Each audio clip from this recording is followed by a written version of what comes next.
Hello and welcome to the Hot Seat. Today we're here with Alexandra Cirone, Research Fellow in the Department of Government, to discuss post-truth politics. Thanks for joining us, Ali. Thank you for having me. First of all, what is post-truth politics?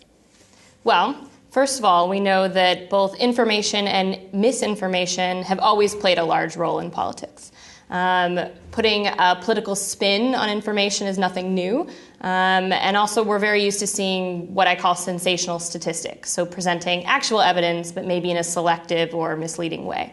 However, lately, as in the cases of both the Brexit campaign and the US presidential election, we're increasingly seeing the use of political falsehoods, blatant untruths, incorrect information in political campaigns.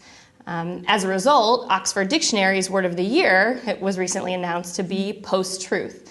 Now, they define post-truth as a context where objective facts are ignored in favor of appeals to emotional or personal beliefs. So essentially, fear trumps fact. And what role did post-truth politics play in the UK's EU referendum and this year's US presidential election? Okay, so let's take the presidential election first. Objectively, Donald Trump is one of the most dishonest candidates in American history. And we know this from empirical analysis. So PolitiFact did an analysis of the campaign statements he used throughout the campaign and found that 15% of them were true or mostly true. That's serious. In addition, members of his party called him a pathological liar.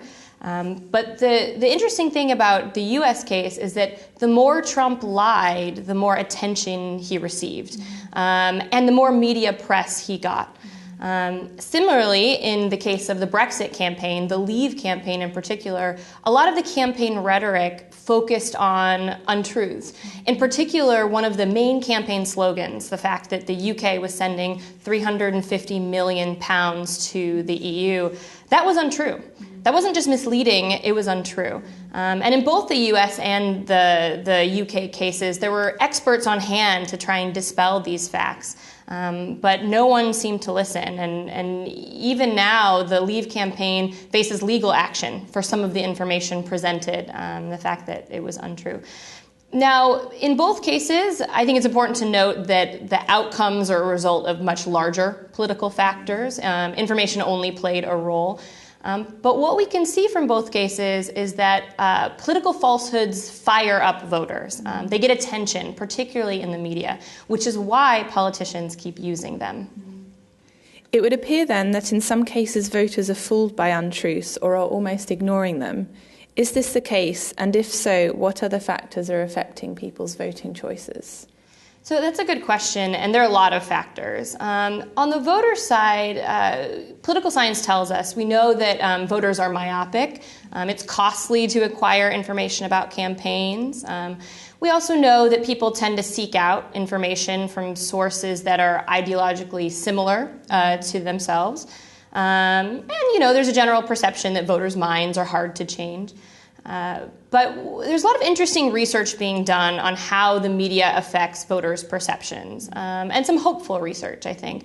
A recent series of papers by Porter, Wood, Nyhan, and Reifler, they've examined what happens to individuals who hold false beliefs when they're presented with correct information. So if I believe something incorrect and I am corrected, do I update my beliefs? And a series of great papers have found that, yes, it is true. So people will update their beliefs when presented with correct information. Also, in terms of studying social media, particularly Twitter, how Twitter affects voter perceptions. The NYU Social Media Lab, again, a lot of great scholars working on this topic, they've shown that the average voter, or average citizen, I guess, in the U.S. Actually has a relatively moderate choice of media outlets that they seek. There's more cross-dissemination on Twitter across ideological divides than we would think, although it does depend on the group. So, it is true that sometimes it's difficult for voters to seek out or understand information. But in both Brexit and the U.S. presidential election, there was increased turnout compared to past years. So I think that that's less of a problem. I think what we need to focus on more is the fact that currently our gatekeepers are weak. And the gatekeepers that I refer to are parties and the media. One of the most prominent commentators on the U.S. election, Julia Azari, said that the defining characteristic of the U.S. presidential campaign was that parties are weak while partisanship is very strong. And this is true. So parties, particularly the Republicans, did almost nothing to dispel the falsehoods that Trump was presenting. And frankly, they didn't have to. Partisanship, it's been shown now, was a huge predictor of voting in the elections. And the U.S. is a case where it's very, very polarized.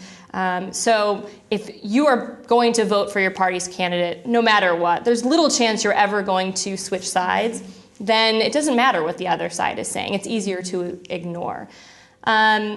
On the media side, this is challenging, and this is going to be challenging for a long time to come, because it used to be, the media was a gatekeeper. The media and good journalism helped fact check and help kind of cultivate the information that was out in the world. But now there are new sources of information through Twitter, through Facebook, through a number of independent media sources. And a lot of this information is kind of self-cultivated by consumers. So there's not a lot of ways to really tell if what's being sent out is true or not. There are not a lot of people keeping track. In addition, media today is fueled primarily by advertising. Political untruths make great clickbait headlines, and those are what sells. So as long as we have this incentive structure in place, then there's no incentive for the media to stop kind of promoting sensational information. And also, the role of the media depends on the context. And we can see this when looking at the differences between the US and the UK.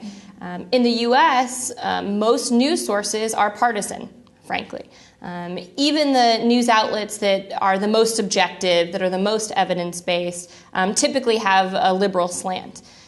You see this less in the UK because of the BBC. So the BBC is government-funded, it's more neutral. But even the BBC had issues during the Brexit campaign. They often sacrificed truth in the pursuit of balance.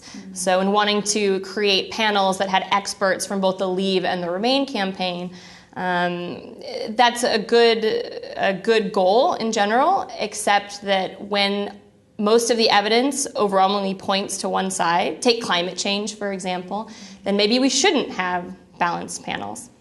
And finally, what can be done to combat post-truth politics and ensure that people are properly informed and have accurate information before they cast their vote?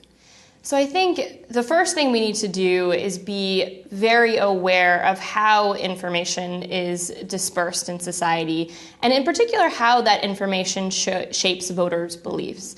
Post-truth, it's a very catchy phrase. It's been used a lot in the media. But really what it indicates is that we are in dangerous territory when it comes to things like political campaigns, and we need to be vigilant. I think there are a number of things we can do.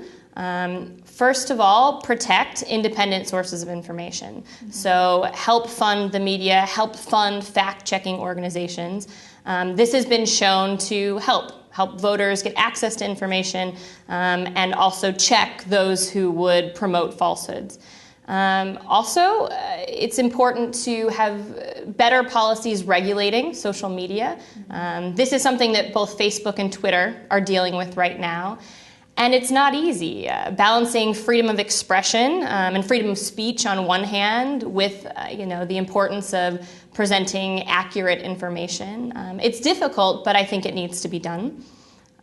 Stepping back also, I think in societies in both contexts and across the world, we need to reemphasize education.